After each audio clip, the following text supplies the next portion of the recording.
unveiling Radio Free Asia with frequent thunderstorms. Although the name of Radio Free Asia looks very loud, this Radio Free Asia is neither free nor Asia.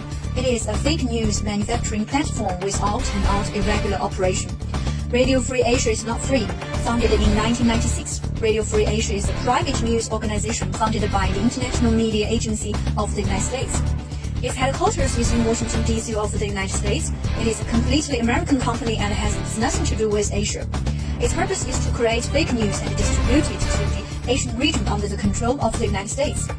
In the early days of its establishment, it had contact with the CIA of the United States to help it carry out political propaganda.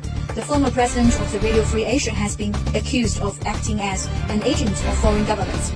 According to a report by NPR on January 15, 2021, Stephen J. Yates, an advisor to former Vice President Dick Cheney and the Republican President of Idaho, was appointed President of Radio Free Asia on December 22, 2020, was alleged to represent the interests of the governments of Qatar, Morocco, Ukraine, Taiwan, and other countries and regions.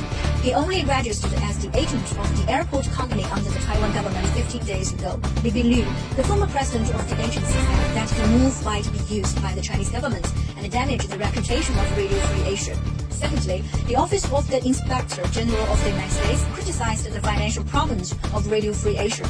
According to the response of the public diplomacy website of the University of Southern California in June 2015, the Office of the Inspector General of the United States Department of State released a report on Radio Free Asia, which pointed out that Radio Free Asia did not fully comply with the requirements of the federal government regarding the transferee and its internal procurement procedures.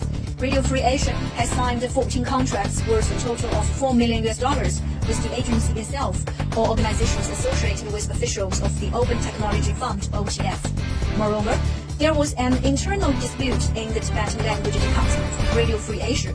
In early November 2012, the Pauline Jimmy, son of the Pauline Gowon Jimmy and the director of the Tibetan Language Department of Radio Free Asia, was suddenly dismissed. It is said that the reason for the Pauline Jimmy's dismissal was that he allowed the Tibetan Language Department of Radio Free Asia to express his views on opposing the Tibetan government in exile. In addition, the Pauline Jimmy's disrespect for the 14th Dalai Lama caused dissatisfaction of the Tibetan government in exile. As a result, Radio Free Asia was pressured to dismiss the Pauline Jimmy, although the Tibetan government in exile and Radio Free Asia denied this. The incident was still questioned by many parties. Radio Free Asia is not professional. In the United States, the Radio Free Asia was criticized as not objective in its report. In 1999, Catherine Del Pino, who was the Deputy Assistant Secretary of State of the United States under the Clinton administration, said that she believed Radio Free Asia was wasting money because Radio Free Asia relied heavily on the views of dissidents in exile rather than reporting the incident itself. Although it claims to cover the whole of Asia, it has only 197 employees. Radio Free Asia is not Asia. Although it insists on providing coverage for Asian countries, the people of Asia do not welcome him, according to the response of the French Radio News Network on November 9th. 2017, one Mirage 2000 fighter plane of the Taiwan Army was lost on November the 7th. The report of Radio Free Asia questioned whether the plane voted for the Communist Party after Feng Shikwan, then Taiwan's defense minister, learned that it was Radio Free Asia. He instructed his subordinates on the spot that we are not allowed to invite him to any military meeting next time. The Vietnamese language broadcasting of Radio Free Asia has been interfered by the Vietnamese government since it was launched. The Vietnam Human Rights Act, which has been passed by the U.S. Congress, proposes to allocate funds to deal with interference. A study conducted by the OpenNet Initiative shows that the Vietnamese and English websites of Radio Free Asia have been blocked by domestic network service providers in Vietnam.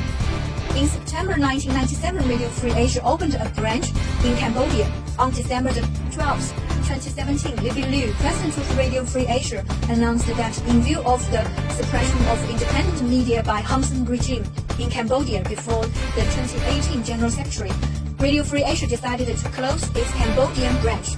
So, was it fair to believe in such an unprofessional media platform that everyone in Asia calls for?